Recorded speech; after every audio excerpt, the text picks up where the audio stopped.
Welcome to the MudRoom, our weekly free and live Uncommon Sense parenting class. How are you? It was my birthday on Saturday, so that was fun. And then, of course, it was Mother's Day on Sunday, so happy belated Mother's Day to everybody. I hope everybody was spoiled and, at the very least, got a hot drink and some quiet.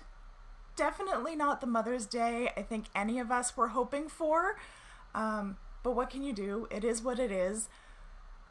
Personally, I've reached the point in social isolation where I thought it would be a good idea today to try my hand at cutting my 6-year-old's hair. I didn't botch it. I am proud to say that I actually did a pretty good job at it. It's not perfect by any stretch, but he really needed it. He was starting to channel Kelso from the 70s show. It was poofy. And it took forever to wash. That said, I don't think I'm going to be doing that again if I can avoid it. I certainly won't be doing my husband's hair, that's for sure. What about you? What point in social isolation are you at? Have you done something in the last 2 months that you were pretty sure that you would never be caught dead doing? I'd love to know, because I genuinely never thought that I would try and cut someone's hair. So before we jump in, allow me to introduce myself. Hi, my name is Allana Robinson, and I'm a parenting coach for parents of toddlers, preschoolers, and kindergartners. I help parents just like you understand why their children are misbehaving and how to fix it without yelling, shaming, or timeouts. I host the MudRoom, which is what this is. I also host the Parenting Posse Facebook group, which is at the moment over 7,000 strong, and we invite you to join us if you haven't already. I also host Parentability, which is my membership-based program that guides you through building your child's behavior skills. If you're watching, say hi, let me know you're here and how you're holding up. If you're watching the replay, drop me a replay in the comments. Now let's get into it.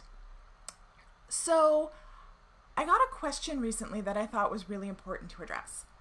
As parents, when you're struggling with your child's behavior challenges, you have a lot of options for seeking support.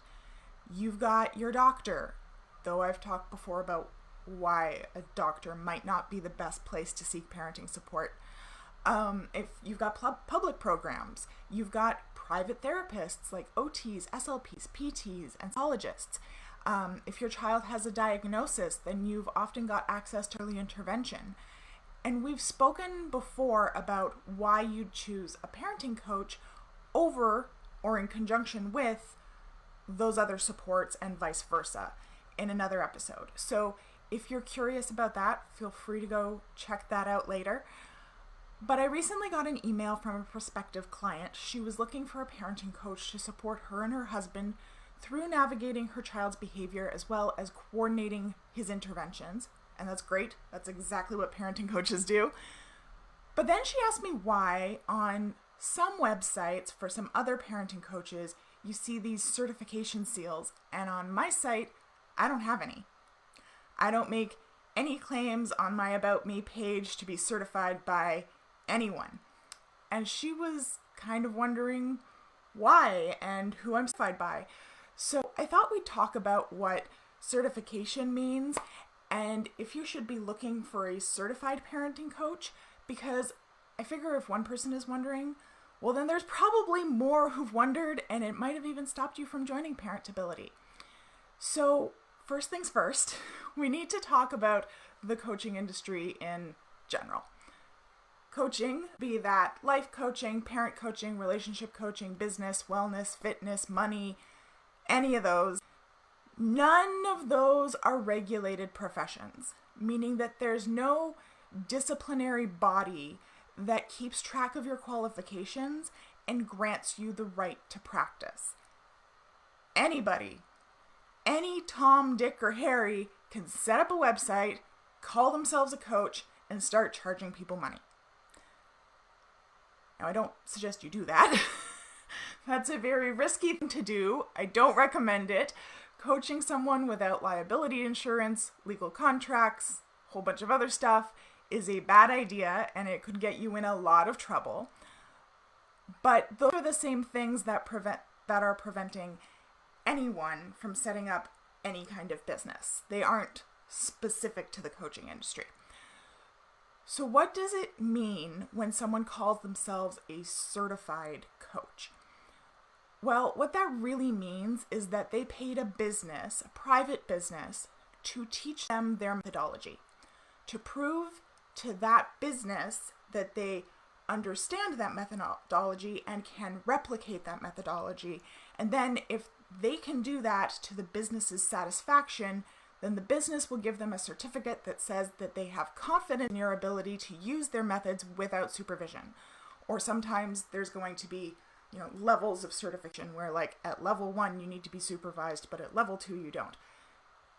But all of that is entirely up to the business that they're certifying with. Now, that doesn't mean that certifications on the whole are worthless. Usually a business has to have a pretty proven methodology to be able to sustain a legitimate certification program.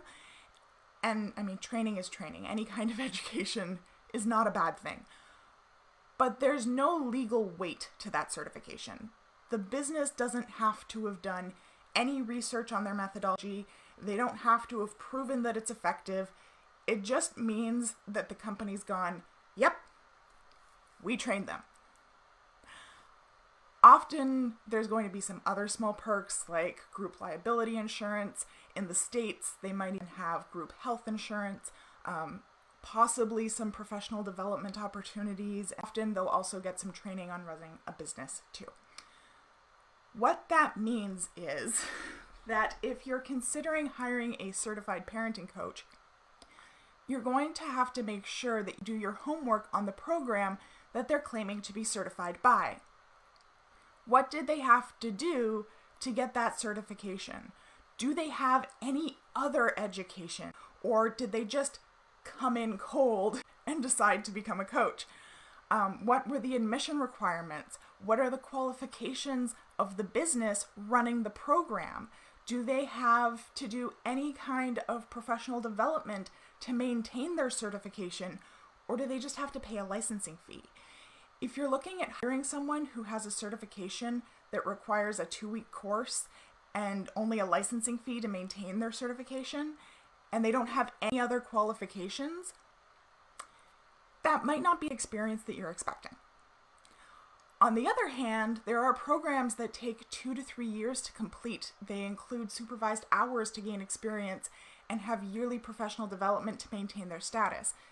In which case, that person may be just as qualified to support you as someone who has a 4-year degree. Not all certification programs are created equal. So, why am I not certified by anyone? Because I don't really believe that any company can teach you to be a good coach.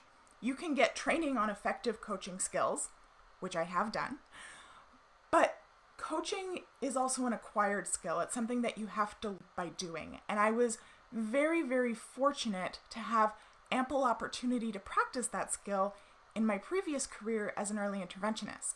I was in my clients' homes every day. I was supporting their parents every day. I was supporting the programs that they were in, their daycares and preschools and kindergartners every day. And my education, my actual qualifications that I'm using, don't require a certification by some random company. I have 2 degrees. I'm a registered early childhood educator in 2 provinces, and in both of those provinces, early childhood education is a regulated profession, so I have to do yearly PD to maintain that status.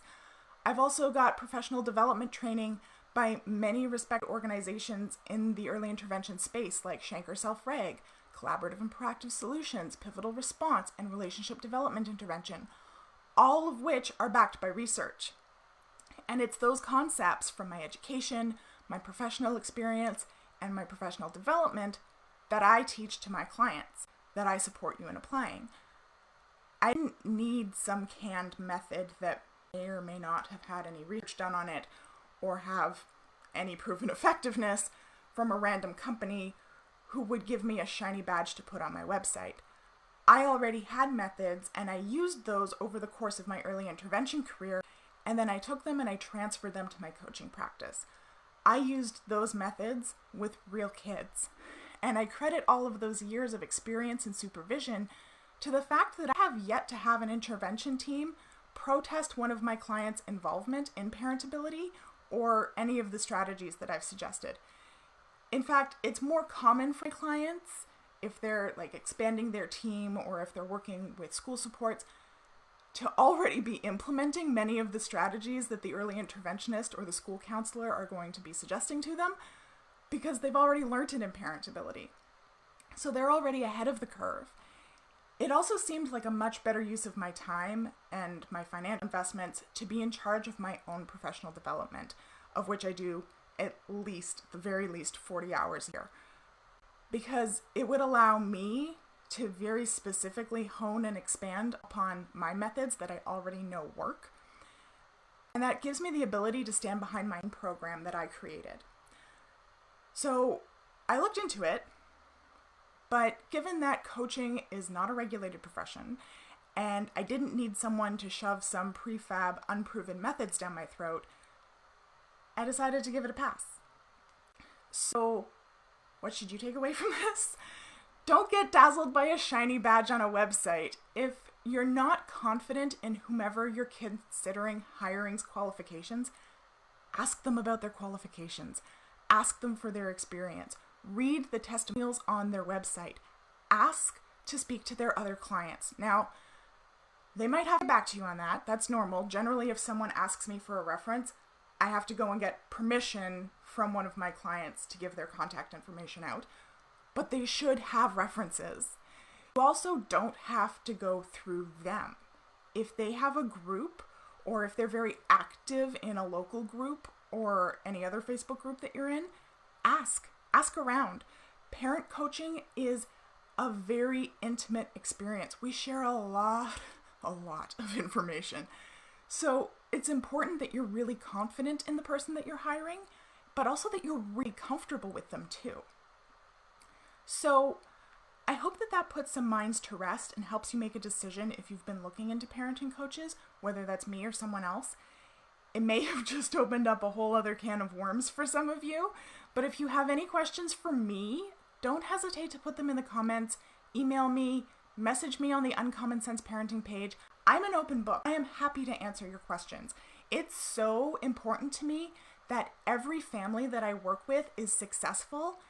And part of my success strategy for every family is making sure that we're a good fit, that my program is going to meet their expectations, and that they're going to feel confident in the strategies that I give them before you ever even enter my program. So never, ever hesitate to get in touch with me and ask me questions. Never hesitate to ask in the posse for my clients' feedback. You can go straight to them. As I said, I'm an open book. So thank you so much for joining me today. I would love to continue this conversation in the parenting posse with you. So if you aren't already a member, please go and request to join, answer those 3 questions, and we'll get you in as quickly as possible. If there's no questions right now, then I guess I'll see you next week for another Uncommon Sense Parenting class. Have a good evening. Bye.